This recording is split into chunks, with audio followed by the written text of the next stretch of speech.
E aí pessoal do Facilitando a Medicina, tudo bom com vocês? Eu espero que sim. Eu sou Cleverson Delvecq e a gente vai para mais um vídeo referente à parte dos exames de laboratório. Lembrando pessoal que nós temos tudo aqui de exames de laboratório gratuitos para você em vídeos, para você acessar aí e ver quantas vezes quiser. Se você quer ver todos os vídeos, ao final desse vídeo vai aparecer um quadradinho escrito exames de laboratório. Em algum lugar aqui do vídeo, ao final do vídeo.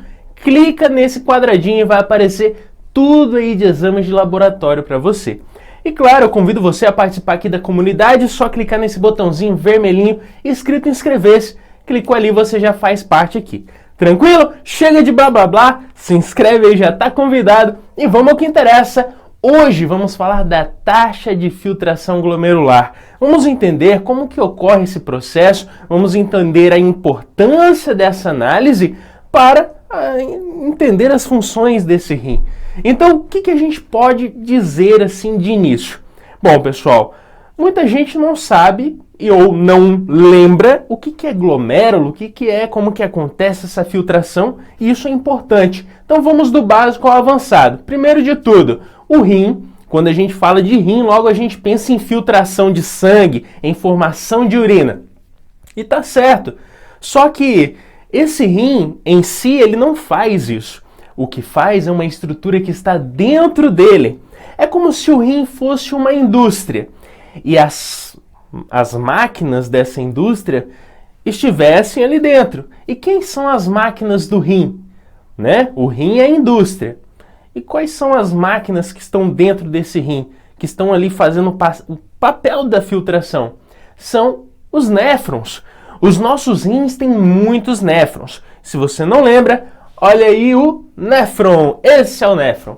Relembrando, né? Então, ó, temos o rim e dentro desse rim nós temos os néfrons, que é eles que realmente fazem o processo da formação dessa urina e da filtração do nosso sangue para finalmente formar essa urina. Então, lembre-se disso. Temos o rim e dentro dele os néfrons. E esse néfron ele possui ali estruturas e partes. Como a gente vê aqui, ó, temos o néfron, a porção inicial, o glomérulo, e olha, esse nós vamos falar bastante hoje aqui.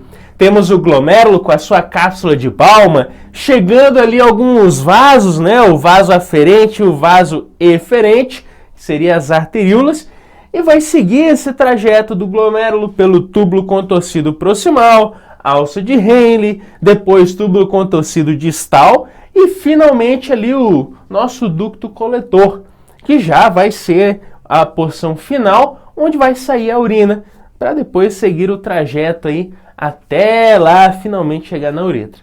Belezinha?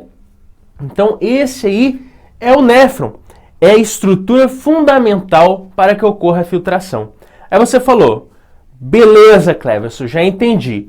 O rim é a estrutura que possui dentro dele os néfrons, e nesses néfrons é onde ocorre o milagre da filtração. E ele tem várias porções, glomérulo, túbulos, aí, contorcido proximal, distal, osso de Henle, beleza. Mas como que acontece esse processo da filtração? Eu não lembro, ou eu nunca vi, caí aqui de paraquedas no vídeo. Você vai entender. É simples, ó. Tudo começa ali, ó, no nosso glomérulo. Tá vendo que esse glomérulo, ele é como se fosse um tufo de capilares. Ou seja, um monte de vasos sanguíneos fininhos, tudo aglomerado ali, ó. Tá tudo juntinho. Tá tudo aglomerado. E é ali que ocorre a filtração. Ou seja, chega do nosso corpo o sangue pela arteríola aferente, vai entrar nesse glomérulo. Nesse glomérulo vai sair conteúdo para formar a urina do sangue para essa cápsula de Bowman pela filtração, né, nesse glomérulo, e claramente vai ter a saída desse conteúdo sanguíneo pela arteríola eferente.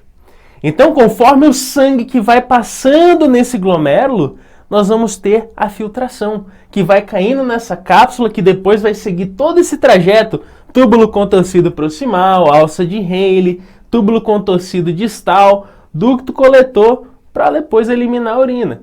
Então, a filtração inicialmente, ó, começa, né, vai ter esse processo ali no nosso glomérulo. É ali que ocorre a filtração. Belezinha? E isso acontece por uma diferença de pressão, pessoal. Então, ó, 20%, né, de todo o sangue que passa nesse nosso glomérulo é completamente filtrado.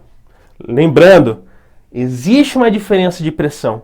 Essa diferença de pressão, pessoal, basicamente vai ser uma pressão hidrostática, né, que vai promover realmente que o líquido saia do vaso e caia ali naquele espaço de bomba que a gente falou para que seja filtrado, e vai ter uma outra pressão contrária, né, que vai estar tentando segurar esse líquido lá no vaso. Mas claramente a pressão hidrostática vai vencer essa outra pressão para que ocorra essa filtração e esse líquido saia do sangue para esse espaço da cápsula de Bowman. Belezinha? Então, ó, repetindo tudo. Chega sangue pela arteríola aferente nesse tufo de capilares, que é o glomérulo, e por diferença de pressão, com a ajudinha da pressão hidrostática, conteúdo de líquido sai dos vasos desses capilares, que é o glomérulo, para esse espaço de Bowman. Belezinha? E ali, esse líquido, né, que é uma urina primária, né, ele vai seguir por esses túbulos. E o que vai acontecer? Bom, pessoal, muitos dos conteúdos que foram filtrados nesse glomérulo, eles podem ser reabsorvidos, ou seja, ao longo do trajeto, né, passando pelos túbulos com tecido proximal, o conteúdo que foi filtrado ele pode voltar ao sangue, ou seja, ser reabsorvido, parte dele, tranquilo? E outras substâncias, ao longo desses túbulos aí, eles podem ser secretados, ou seja, saírem do sangue e irem para esse túbulo para conformar a urina. Eu vou repetir porque tem gente que tem, né, um pouco de dificuldade, e é normal, eu sou assim. Então, ó, o que acontece? Tem a filtração. Né? Saiu o conteúdo do sangue, caiu nessa cápsula de Bowman e vai seguir o trajeto pelos túbulos com tecido proximal.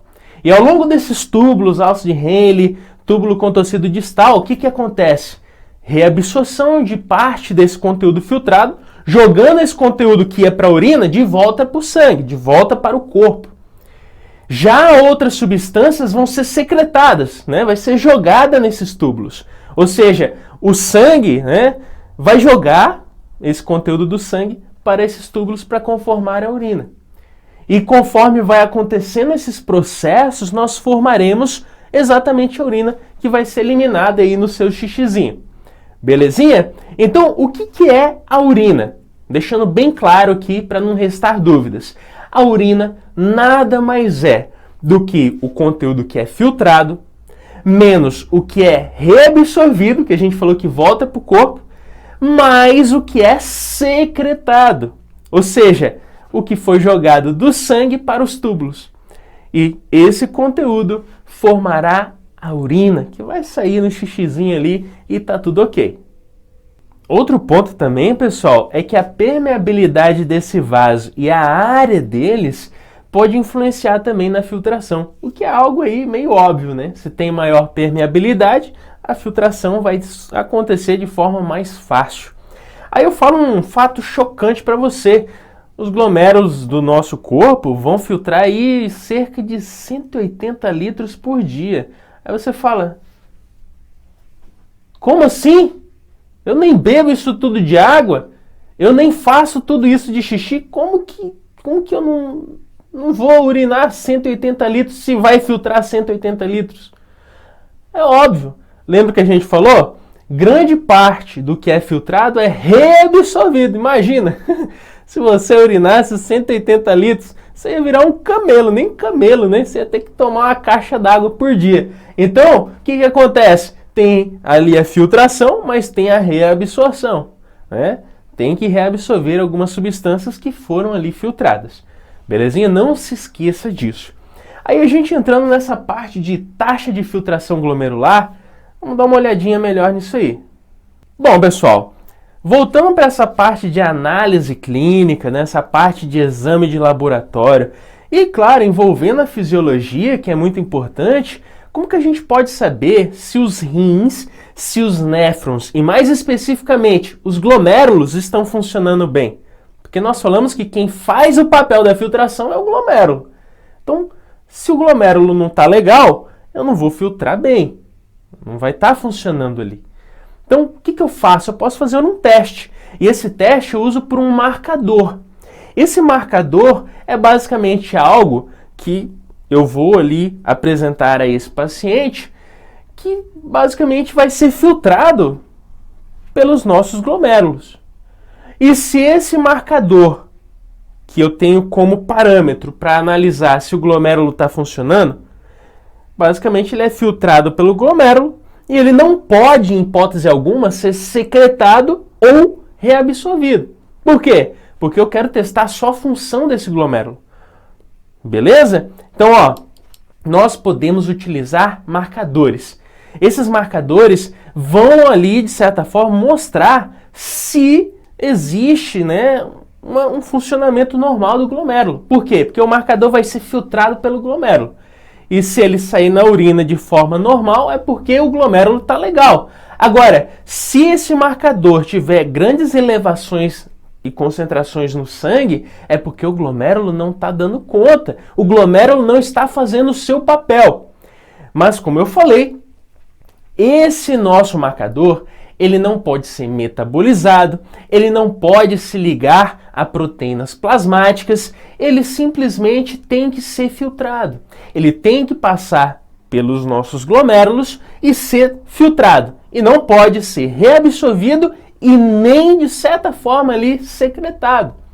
E qual tipo de substância nós podemos utilizar para fazer uma análise dessa, como um marcador? A inulina. Ela pode ser um parâmetro para a gente analisar se existe ali, de certa forma, uma filtração desse glomérulo normal. Mas também nós podemos utilizar a creatinina. Vamos dar uma olhadinha nisso aí agora. Bom, pessoal, a creatinina a gente pode utilizar ela como um marcador também para ver se está funcionando bem esse rim. Agora, ele é um produto da degradação da fosfocreatina do músculo. Mas o que acontece aqui? Essa creatina, infelizmente, mas de certa forma aí a gente consegue equiparar esse problema, ela pode ser secretada, pessoal. A gente falou que marcador bom, ele não é secretado nem reabsorvido, mas aqui ele tem 10% a 5% secretado, né, nesse processo da formação da urina. Então a gente faz um cálculo ali, tirando 10 ou 5%, que ajuda a analisar realmente se o glomérulo está funcionando legal. Agora, aí você pensa, poxa, entendi. O médico ou alguém que vai analisar se os rins do paciente, se os rins estão funcionando, se está filtrando bem o sangue, ele vai utilizar um marcador. Se esse marcador sai na urina ali em quantidades legais, é porque está funcionando bem o rim. Se não sai em quantidades ideais na urina e aumenta essa concentração lá no sangue, é porque aí, ó, tem problema na filtração, tem problema nesse glomérulo. Ele não está fazendo a sua função, que é de filtração do sangue para formar a nossa urina. Ou melhor, parte dela, porque nós vimos que é todo um processo, né, de reabsorção, secreção e tudo mais. Belezinha, pessoal? Então é isso. Essa é uma parte de resumo que a gente pode entender essa taxa de filtração. Eu espero ter te ajudado. Se inscreve no canal e até um próximo vídeo. Valeu!